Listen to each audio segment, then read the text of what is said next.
Hey guys, Frosty Knives here, back with another EU book review. And today we're going to be taking a look at Star Wars MedStar 1 Battle Surgeons by Michael Reeves and Steve Perry. And we've already read some Michael Reeves books before. He did some of the Darth Maul books, Shadow Hunter, and a few others. And we haven't read Steve Perry yet, but we will further down the line. Now, this book was published 2004, clocks in at 309 pages.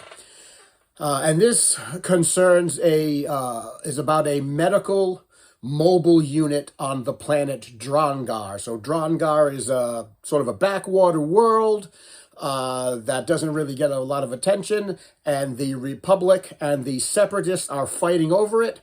Why are they fighting over it? They're fighting over it for a plant called bota. That's because that it has a lot of medicinal purposes. There are lots of different uses for bota, and it's used very widely throughout the galaxy for medicines, for antibiotics, in surgeries, for things like that.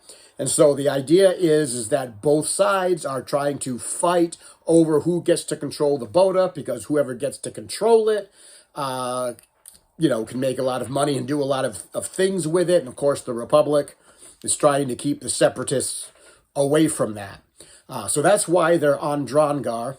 And this book is about a mobile medical unit. Think kind of MASH meets Star Wars. It's not really a very in-depth, intricate story. It's more of a case study. You're seeing the story sort of unfold through the eyes of surgeons and nurses and medical staff on this planet.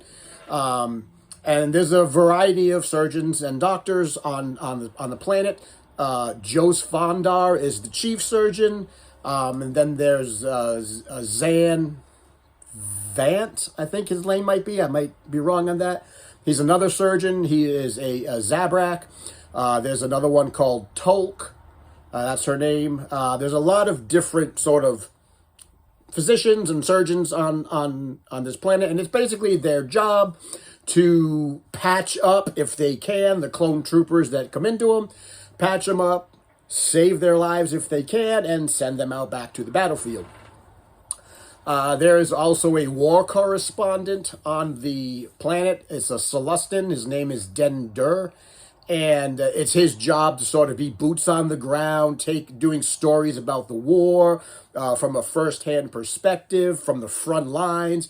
And he's here trying to find stories about what's going on with the bota and what's going on with the med units and what's interesting, what will sell stories to the HoloNet news. And so he's there. There are no main characters in this book, so you don't see any of your normal main characters. The only person that we see here that we would recognize from other books is Padawan Barriss Offee. Now remember, we met Barriss Offee back in The Approaching Storm, I believe it was, with the Luminara Unduli and her when they went to Ancient with Obi-Wan and Anakin. And we found out at that time that she had lots of gifts as a healer. She was a very gifted Jedi healer. So they sent her to Drongar for two reasons. One was to assist the medical staff and to use her healing talents to try to sort of help as much as she can. But the other reason that she's there is she's supposed to investigate. Someone has been skimming bota off from the supplies, and then the bota has been short, so somebody has been stealing it and sending it somewhere, and it was her sort of job to investigate. And this is her Jedi trial. So this is her trying to prove through her Jedi trial that she can now become a Jedi Knight. A couple of other people that were in the book. The whole operation is overseen by a Republic admiral. His name is Admiral Blade. He's the one that oversees the MedStar units.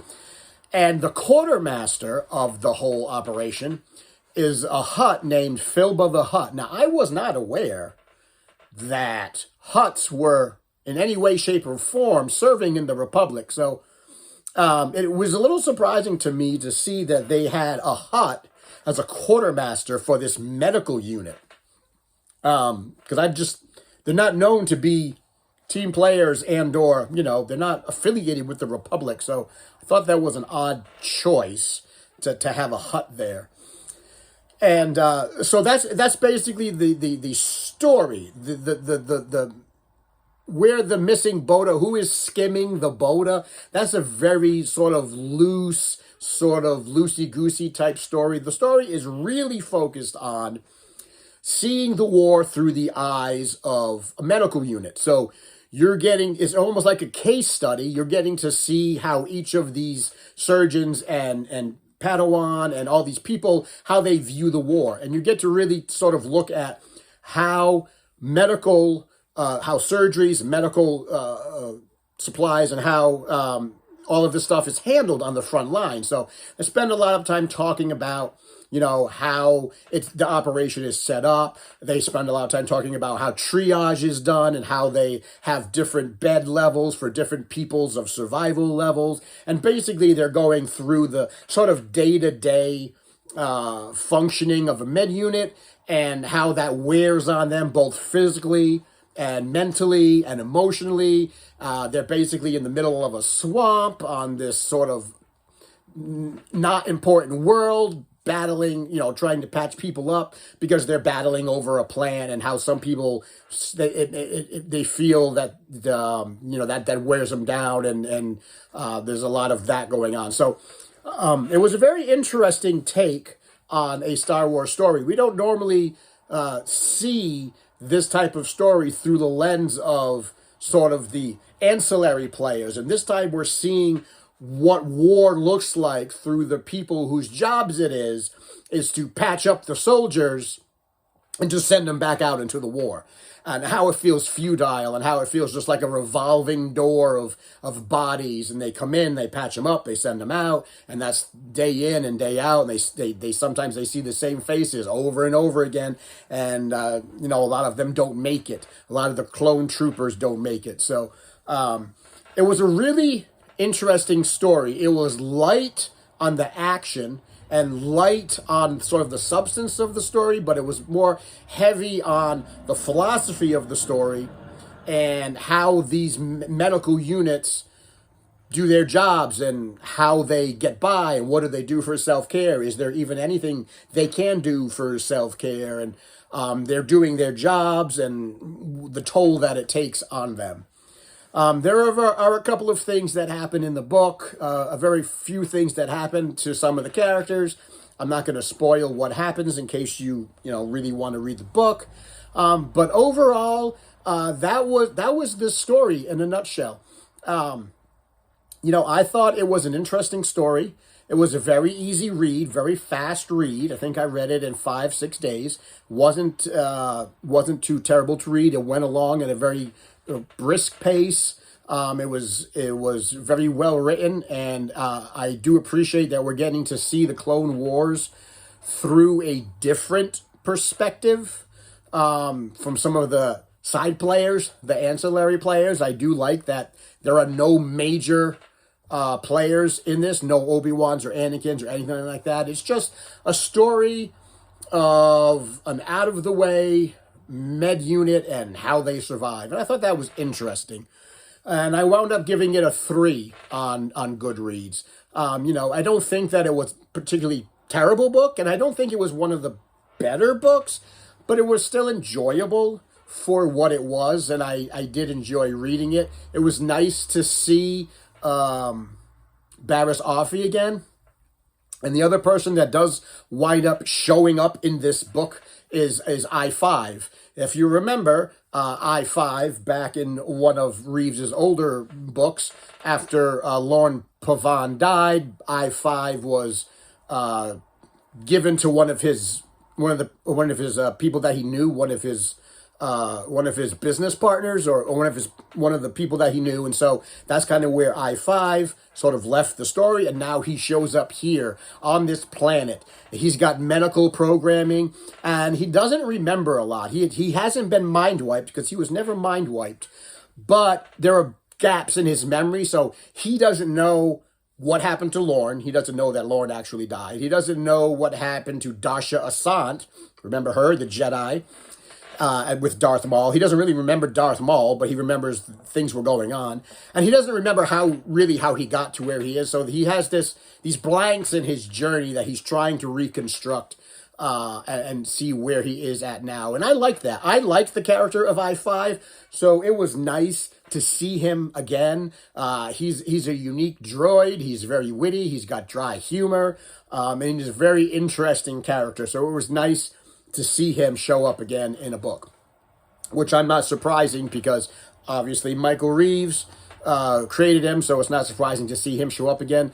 And also Black Sun is in this book, which is also not surprising because that was a creation of Steve Perry. Further down the line, we'll get to that. So there is some Black Sun shenanigans going on in this book. But overall, it was a quick read. It was a decent read. I enjoyed it for what it was.